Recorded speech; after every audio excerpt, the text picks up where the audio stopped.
वर्षों से इस्तेमाल करते हो और आपका ये अनुभव है, तो हमारा प्रोडक्ट कोई खरीदेगा क्यों? क्योंकि उसमें बीच में इसमें प्लास्टिक आता है, उसमें कॉटन आता है। आपने तो अभी बोला कि ये प्रोडक्ट अच्छा है। मतलब वो मैं जनरली आप पूछ रहे थोड़ी देर के लिए अपन इस प्रोडक्ट के, अब ये तो अपन जानते ही नहीं, हाँ। पहली बार इसको अपन देख रहे हैं, अपन तो इसको ही जानते हैं। अभी इस तरह बात करें। ये 60-70 रुपए में मिल रहा है, ये 50-60-70-80 रुपए में मिल रहा है, तो 100 रुपए वाला प्रोडक्ट अपन लेंगे कोई नहीं लेगा। हाँ। उसका मतलब ये है कि अगर ये हमें प्रोडक्ट बेचना है तो सही इसके है। माइनस पॉइंट इसके प्लस पॉइंट हमें पता होने चाहिए। जी कोई भी प्रोडक्ट कभी भी किसी को प्रमोट करना हो, हम लोग प्रमोटर है, हम लोग सेल्स वाले हैं? पहले एक बात बताएं, हम लोग सेल्समैन है या हम लोग प्रमोटर है? तो प्रमोटर और सेल्समैन के बीच का डिफरेंस क्या है, कोई बता सकते हैं? सेल्समैन तो उसका जो फायदा रहता है तो बेच के चला आता है, प्रमोटर हमारा भी तो फायदा ही होता है ना, हम किसी को गिफ्ट तो नहीं करते, लेकिन हम फायदा तो हमारा भी होता है। क्वालिटी बेचते हैं। सेल्समैन भी क्वालिटी, तो वो थोड़ी बोलता है कि ये खराब क्वालिटी आप खरीदो। नहीं ऐसा तो नहीं सर, लेकिन वो 25-50 मिल जाते हैं तो तुरंत बेच देते हैं। तो हमको भी 25-50 तो मिलता ही है ना। फिर भी क्वालिटी बेचते हैं सर। अरे क्वालिटी तो हम बोलते हैं, सेल्समैन भी थोड़ी बोलता है कि ये खराब क्वालिटी। सेल्समैन और प्रमोटर में अंतर मैं बताता हूँ आपको, आपका कहना सही है क्योंकि ये हमारी सोच है, ये हमारी समझ है, हमको ये समझाया गया है। जबकि मैं इसका डिफरेंस बताता हूँ, जरूरी नहीं है कि सेल्समैन जो चीज हमें बेचने आता है वो खुद इस्तेमाल करता है, ये जरूरी नहीं है। अब एक एग्जांपल देता हूँ, यूरेका फोर्ब्स एक आरओ मशीन आता है, पता है यूरेका फोर्ब्स का पानी प्योरीफायर का मशीन आता है, उसके सेल्समैन हमारे घर में आते हैं। जरूरी नहीं कि उसके घर में वो यूरेका फोर्ब्स वो इस्तेमाल करता है, जरूरी है नहीं है, फिर भी वो हमारे पास बेचने आता है। उसको पता है कि ये मैं बेचूंगा तो ही मुझे सैलरी मिलेगी या कमीशन मिलेगा, उसीलिए उसको सेल्समैन बोलते हैं। हम लोग सेल्समैन नहीं है, हम लोग प्रमोटर है। तो सेल्समैन और प्रमोटर में कुछ ना कुछ तो डिफरेंस होना चाहिए ना। प्रमोटर वो होता है जो पहले किसी भी कंपनी से प्रोडक्ट खरीदता है, खुद इस्तेमाल करता है या करवाता है, और अगर प्रोडक्ट अच्छा लगे तो लोगों को रेकमेंड करता है, जिसे हम प्रमोट करना कहते हैं, उसीलिए हमें प्रमोटर कहा जाता है। तो ये अंतर हमेशा याद रखना सेल्समैन और प्रमोटर में। तो हम किसी भी एंगल से सेल्समैन नहीं है। अगर मुझे सेल्समैन होना होता तो मैं क्या करता, किसी भी कोई कंपनी में जाता, इंटरव्यू देता और सेल्समैन का तमगा लगाकर, टाई लगाकर लोगों के घर घर या दुकान दुकान बेचने जाता। लेकिन मैं उसमें बिलीव नहीं करता, मैं उसमें बिलीव नहीं करता। मैं बिलीव करता हूँ प्रमोशन में। हम लोगों ने प्रमोटर नाम का जो शब्द है ना, उसको थोड़ा सा डिफिकल्ट बना दिया है। ट्रेनिंग ट्रेनिंग ट्रेनिंग ट्रेनिंग, ये ट्रेनिंग नाम की कोई चीज नहीं होती, सिर्फ इंफॉर्मेशन होती है, सिर्फ इंफॉर्मेशन होती है। मुझे इस प्रोडक्ट की पूरी इंफॉर्मेशन है तो मैं लोगों को पास कर पाऊंगा, सही है ना। लेकिन मुझे इसके बारे में कुछ पता ही नहीं है तो क्या करूंगा मैं। तो कोई भी प्रोडक्ट को प्रमोट करने के लिए उस प्रोडक्ट के बारे में सारा नॉलेज होना जरूरी है। तो क्या हमारे पास इसका सारा नॉलेज है? नहीं है। अच्छा, मान के चलते कि इस प्रोडक्ट का सारा नॉलेज है, इससे भी काम नहीं चलता। इसके इक्विवेलेंट मार्केट में जितने मेन ब्रांड है जो मार्केट में अवेलेबल है, उसके बारे में भी पता होना चाहिए। खास तौर पे उसके नेगेटिव पॉइंट, उसकी कीमत, उसकी क्वालिटी, उसके पॉजिटिव भी पता होने चाहिए, साथ में नेगेटिव भी पता होना चाहिए, ताकि हम जब किसी के पास ये प्रोडक्ट प्रमोट करने जाएं और अगला अगर उसी लेवल के किसी और प्रोडक्ट के बारे में बताए तो हम बेवकूफ़ की तरह उनका मुंह ताकते नहीं रहे कि हमें पता ही नहीं है। उसके लिए किसी भी जगह प्रमोट करने, कोई भी प्रोडक्ट हो, ये नहीं चाहे कोई भी प्रोडक्ट हो, वो प्रमोट करने जाए तब उस कैटेगरी की हर प्रोडक्ट, मैक्सिमम जो बड़ी प्रोडक्ट होती है, बड़ी जो नामचीन होती है, उसके बारे में हमें पता होना चाहिए। अब आते हैं इस प्रोडक्ट में। ये प्रोडक्ट आपने इस्तेमाल किया है, बरसों तक इस्तेमाल किया, आपका कहना है कि ये अच्छा है, ये वगैरह वगैरह, जो भी आपका अनुभव आपने शेयर किया। अब हम कंपैरिजन करेंगे। कोई भी प्रोडक्ट हमसे कोई खरीदेगा क्यों? हम कंपैरिजन करेंगे और उस कंपैरिजन में हमारा प्रोडक्ट दूसरे प्रोडक्ट से अच्छा होगा तब लोग खरीदेंगे। पैकिंग लगभग सेम है, इसके भी ऐसी इस तरह की पैकिंग थी, दोनों की पैकिंग लगभग सेम है। ये लॉन्ग है, ये थोड़ी सी अलग पैकिंग है, ये खुला है, लेकिन इसके अंदर ये प्लास्टिक की बैग के अंदर ये पैक है। सेम तरीके से ये पेड़ भी पैक था। अब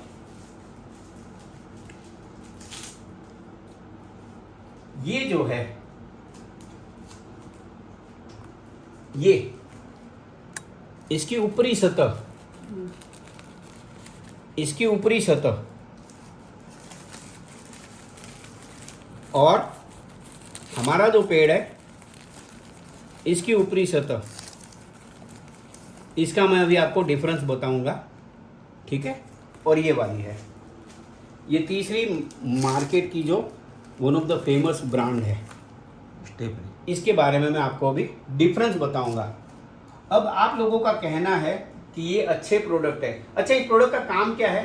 पीरियड के दौरान होने वाले ब्लीडिंग को सोखना, इसका और कोई काम नहीं है। ले लीजिए, ताकि क्या हो, हमारे कपड़े गंदे ना हो, हमें शर्मिंदगी महसूस ना करनी पड़े, बस इसका यही काम है, इसका और कोई काम ही नहीं है। अच्छा, एक स्वस्थ लेडीज को 24 घंटे के दौरान कितना ब्लीडिंग होता है? कितना mm, कितना ml? 120 से 130।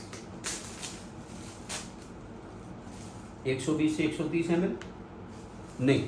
एक इंसान के अंदर खून कितना होता है? 7 लीटर। अगर 4 दिन ब्लीडिंग होता है, अगर 130 125 ml अगर ब्लीडिंग एक दिन का पकड़े तो 5 दिन में कितना ब्लड चला जाएगा? 500 ग्राम। 125 ml रोज का तो 1.25 लीटर ब्लड चला जाएगा, तो तकलीफ बढ़ जाएगी, तो तबीयत खराब हो जाएगी। एक दिन में मैक्सिमम 20 से 25 मैक्सिमम 30 ml तक ब्लीडिंग होता है किसी भी स्वस्थ लेडी को। अगर किसी को कोई बीमारी है और ज़्यादा कम ब्लीडिंग होता है वो अलग चीज़ है। अब हम देखते हैं इसको सोखने का तरीका, या कितना ये सोखते हैं, जो मार्केट में अवेलेबल है वो, और हमारा वाला जो प्रोडक्ट है।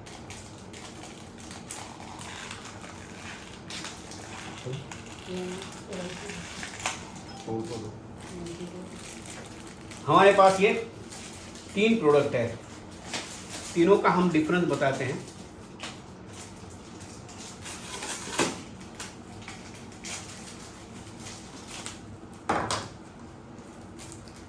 ये पानी है, ये इसमें मैं, ये 50 ml की सिरिंज है, इसमें मैं 50 ml पानी लेता हूँ।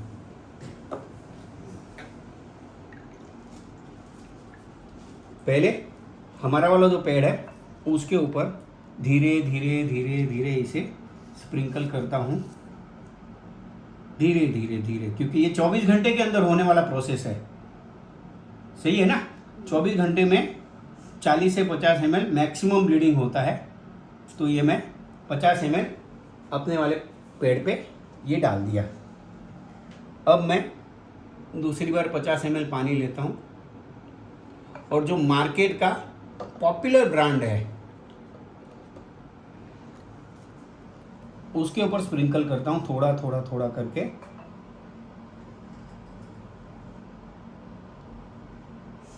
आहिस्ता आहिस्ता ये पूरे के पूरे पेड़ में फैल रहा है ये पानी।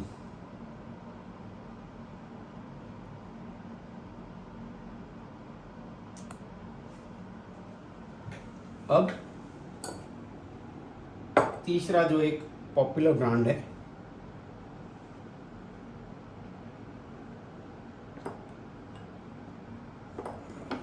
इसके ऊपर मैं, इसमें भी 50 ml पानी में डालता हूँ।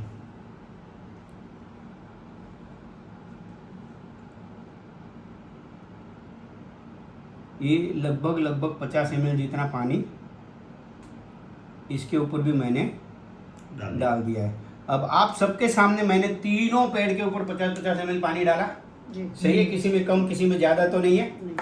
अब आप लोग इन तीनों पेड़ पर एक एक हाथ रखिए, एक इस पे एक इस पर रखिए। ये हाथ जुड़े रखो, कोई बात नहीं, पहले अलग कोई बात नहीं।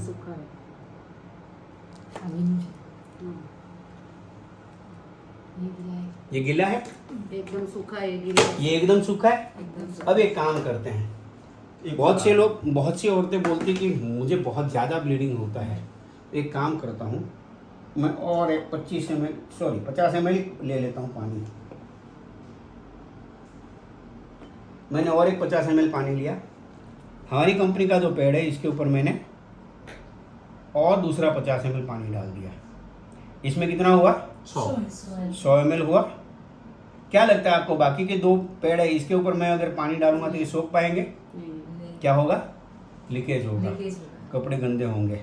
सही है ना? उसके लिए इन दोनों पेड़ के ऊपर मैं नहीं डाल रहा हूँ। पानी नहीं डालता। अब देखते हैं ये पेड़ बने किस चीज़ से हैं। क्या होता है इसके अंदर? क्या बताया जाता है आपको इसके अंदर क्या होता है? कॉटन होता है। कॉटन होता है, बोलते हैं ना ऐसा। अब देखते हैं इसके अंदर है क्या। आप कॉटन लाए? नहीं लगा।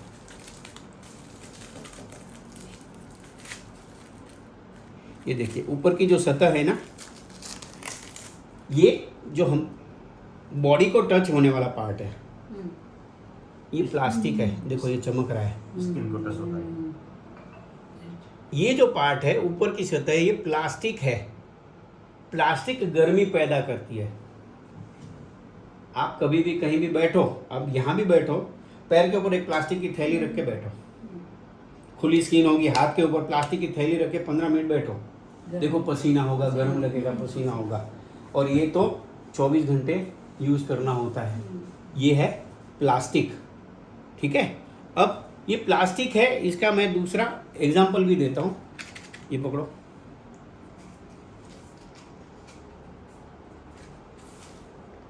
इधर रखो।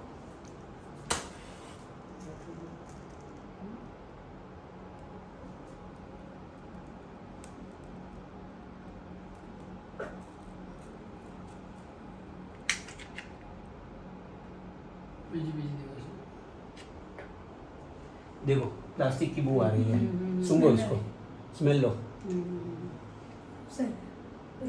ये प्लास्टिक है, ये देखो पक्का प्लास्टिक। स्मेल आ रही है। प्लास्टिक की स्मेल आई ना, ये प्लास्टिक है। और इसको वापस, ये देखो ये ड्राई है, 100 ml डालने के बाद भी ड्राई है। और 50 का ट्राई कर सकते हो।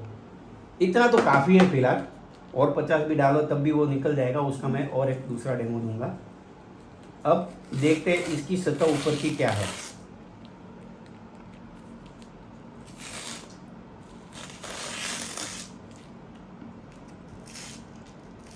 इसके ऊपर का जो लेयर है ना, वो नॉन वोवन कॉटन है। ये कॉटन का बना हुआ है। इसका और पहले वाले का डिफरेंस मैं दिखाता हूँ आपको। ये देखो, ये कॉटन है। कॉटन ठंडक पैदा करता है। गर्मी की सीजन में हम लोग कॉटन इस्तेमाल करते हैं, कॉटन के कपड़े पहनते हैं ना, क्यों? गर्मी ना लगे। तो ये इस्तेमाल करने से सबसे पहले गर्मी नहीं लगती है, गर्म नहीं होता है।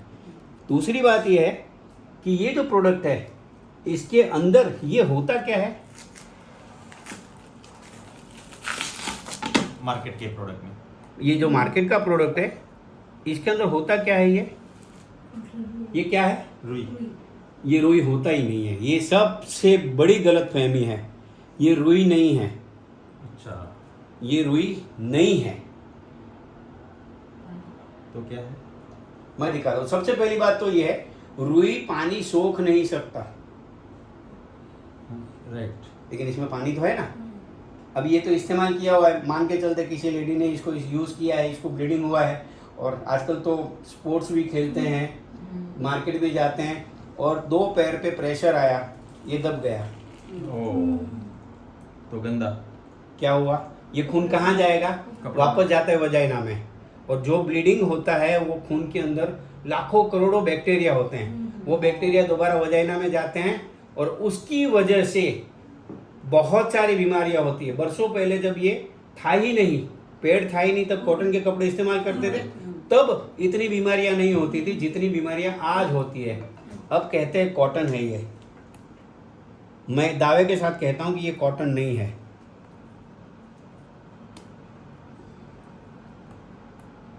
ये डाल दिया मैंने पानी में,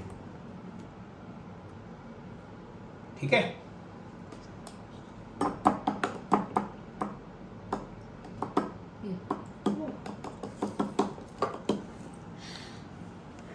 कॉटन कभी पिघलेगा पानी के अंदर? कॉटन पानी डालेगा तो कॉटन सिकुड़ जाएगा। ये देखो, ये मैंने डाला था पिघल गया। तो ये है क्या? क्या है? तो ये है क्या? सबसे बड़ा सवाल ये है कि अगर ये कॉटन नहीं है तो कॉटन के नाम पे ये है क्या? हमारे घर में जितनी भी चीजें हम खरीदते हैं उसके ऊपर पैकिंग आता है, चाहे कार्डबोर्ड का बॉक्स हो, चाहे ऐसा बॉक्स हो, चाहे किसी भी प्रकार का पैकिंग आता है जो कागज का पुट्ठे का जो होता है, न्यूज़पेपर होता है, वो क्या करते हैं हम? रद्दी वाले को दे देते हैं। रद्दी वाला उस पेपर का क्या करता है?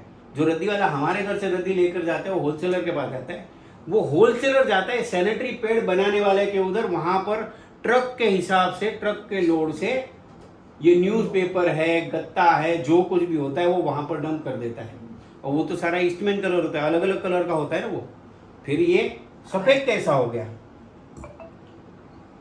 उसको पानी के अंदर भिगोया जाता है, उसके अंदर बहुत सारा ब्लीचिंग पाउडर डाला जाता है, ब्लीचिंग पाउडर डाला जाता है और उसको प्रोसेस करने के बाद में सारा कलर उड़ जाता है और ये सफ़ेद बन जाता है और इसका ये पेड़ की तरह इस्तेमाल करता है। लेकिन उस प्रोसेस में, जो प्रोसेस होता है, उस प्रोसेस में एक जहर पैदा होता है जिस जहर का नाम है डायोक्सिन। इसके अंदर डायोक्सिन नाम का जहर होता है और ये एक औरत एक लाइफ के अंदर कितने पेड़ इस्तेमाल करती, कोई अंदाज है? साल में, महीने में एक लेडी 500 एक अपनी लाइफ के अंदर 15,000 पेड़ इस्तेमाल करती है। एक लेडी अपनी लाइफ में 15,000 पेड़ इस्तेमाल करती है। सोचो 15,000 बार वो डायोक्सिन वाला पेड़ इस्तेमाल करती है और जिससे कैंसर होने का खतरा रहता है। आजकल देखो, पिछले 15-20 साल में अगर किसी को इंटरेस्ट हो और किसी ने अगर ध्यान दिया हो तो 15-20 साल में यूट्रस का कैंसर, 15-20 साल में वजाइना का कैंसर का कितना केस बढ़ गया है। अभी खाली लास्ट 2 साल में मैंने 10 केस देखे जो इसका यूट्रस निकाल दिया। हाँ, तो उसके पीछे का सबसे बड़ा कारण ये है, सबसे बड़ा कारण ये है। अच्छा, हमारे पेड़ के अंदर ये जो स्ट्रिप है, ये स्ट्रिप कमाल है। इसको क्या कहते हैं आप लोग? नैनो स्ट्रिप बोलते हैं इसको। ये स्ट्रिप जो है ना, ये कमाल करती है। ये मेडिकेटेड स्ट्रिप है, ये ऐसे ही नहीं डाला हुआ है, ये मेडिकेटेड स्ट्रिप है। ये जो स्ट्रिप है, इसके ऊपर पानी जब गिरता है या लिक्विड, ये जब गीला होता है तब ये ऑक्सीजन रिलीज करता है। ये पेड़ के ऊपर, ये ऊपर की सतह के नीचे लगाया है। जब ब्लड का एक ड्रॉप उसके ऊपर गिरता है, ऑक्सीजन रिलीज होता है और ब्लड के अंदर जितने भी बैक्टीरिया होते हैं, ऑक्सीजन उस बैक्टीरिया को मार देता है। और अब हमारा जो पेड़ है वो इस्तेमाल करने का तरीका है, इसके ऊपर का जो लेयर है, ये लेयर रखने के बाद में इस्तेमाल करने के पहले थोड़ा सा पानी इसके ऊपर लगाना है।